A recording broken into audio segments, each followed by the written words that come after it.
Hunter.io, the email stalker you never knew you needed. But is it creepy or a genius? Let's be real. Finding someone's email is harder than explaining Bitcoin to your grandma. Enter Hunter.io, the digital detective that promises to sniff out email addresses like a bloodhound on Red Bull. But is it a sales superhero or just a glorified spam machine? Let's investigate with jokes because this is serious business. Let's look at the good, the bad, and the wait, is this legal? Let's go. We're going to look at the categories, the pros and the cons. And by the pros, I mean the shut up and take my money stuff. And by the cons, I'm referring to the feels like cyber stalking stuff. Now let's get to it. The first category is email finding. When it comes to email finding, the pro is that it uncovers emails like a nosy neighbor at a barbecue. And the con is that sometimes found emails are as outdated as your MySpace profile. When it comes to domain search category, the pro is that it shows every email link to a company, which is great for cold outreach. But the con is that it may accidentally expose the CEO's embarrassing AOL account.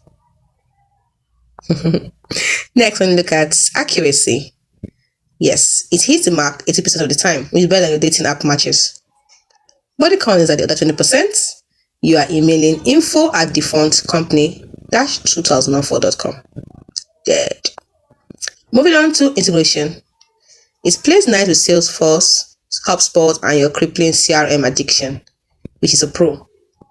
But the con because seamless integration, unless you're using Internet Explorer. Let's look at the free plan. It has about 50 searches per month, which is perfect for light stalking, outreach. But when it comes to the con, after that, you are paying more than your Netflix subscription. So what's my final verdict? Should we become an email hunter? Let's find out. You see, for salespeople who need leads ASAP, the answer should be hell yes, get my credit card. But for privacy conscious folks, it might feel like the start of a true crime podcast.